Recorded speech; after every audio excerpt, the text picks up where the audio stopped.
56% of lands in the Greater Bernard Lodge master plan to be occupied by agricultural production. $500 million Jamaica National Service Corps building opens, and more CCTV cameras coming to curb disorder on the nation's roads. You're watching Jamaica House Weekly. I'm Anthony Morgan.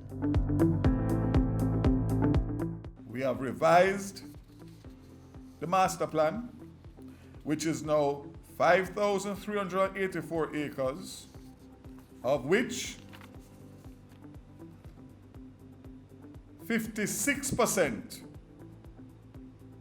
of that 5,384 acres will be devoted to agricultural use, 28% for residential use, and the remaining 16% for utilities, open space, and commercial use.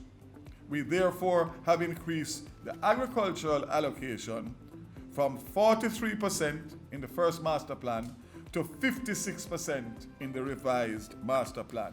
Minister without portfolio in the Ministry of Economic Growth and Job Creation, Darrell Vaz, was giving an update on Cabinet's decision to approve the revised Greater Bernard Lodge Development Area Master Plan.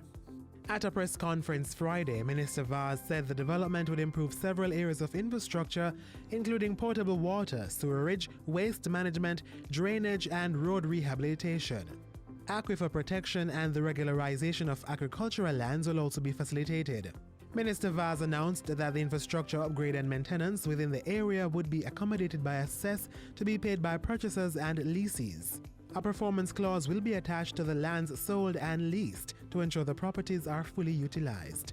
And to keep St. Catherine residents abreast of the development, consultations will be had with citizens. The first one is scheduled for next week, Thursday, February 20th, for the residents of Dumby Hole in Phoenix Park, Barbara Village, Salt Pond Gardens. And a professional team will be there to present, just like how we present here today, and to field questions and also take recommendations. Prime Minister Andrew Holness has announced plans to curtail what he describes as the mayhem on the nation's roads. He says during the year, the state will be rolling out CCTV cameras equipped with sensors to record license plates and detect speeding. The initiative is to start in Kingston, followed by urban areas with plans to cover the entire island. Once we have increased our ability to detect, we will increase our prosecution. And the increase of prosecution without any form of compromise, because that has also been a challenge for law enforcement. Once you break the law and you are detected, you will be prosecuted.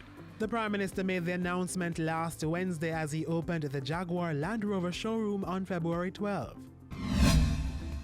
Last Thursday, Prime Minister Holness disclosed plans to expand the HOPE program through a partnership with the private sector. He said the initiative would involve government providing training and supervision, while the private sector delivered work opportunities and possibly a stipend for participants.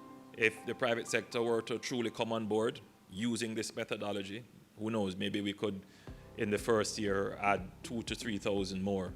And as it goes along between the private sector and government, we could possibly be engaging on a yearly basis 50,000 youngsters, and that would truly put a dent on this whole business of being an unattached youngster. The Prime Minister was speaking at a HOPE volunteer project. And volunteering is such a powerful way of not just giving back or paying forward, but it is a powerful way of learning yourself, of developing your own character and personality by giving service. And making good on his promise to seek partnerships for the expansion of the HOPE program, Mr. Holness met with private sector stakeholders Friday. Among the entities represented were the Private Sector Organization of Jamaica, the Jamaica Manufacturers and Exporters Association, and the Young Entrepreneurs Association of Jamaica. The day before, the Prime Minister was at Up Park Camp to officially open the Jamaica National Service Corps JNSC complex. Built at a cost of $500 million, the multi-story structure features male and female student barracks, classrooms, an auditorium, and staff quarters. In addition to building on the capacity of young people, Mr. Holness says the program represents government's strategic approach to expanding the Army.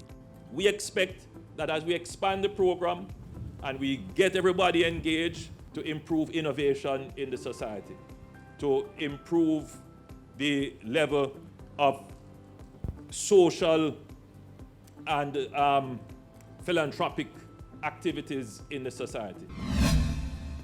Earlier in the week, the Prime Minister participated in the ceremonial opening of Parliament, and later he hosted a luncheon for parliamentarians. Even though we come from different traditions and we may have differing objectives, that we can sit together at a table, even with our differences, to find the space to create a unity, to find the space where we can look to what is in the common good. And that's it for Jamaica House Weekly. Be sure to join us next time for more of the news stories coming out of the Office of the Prime Minister.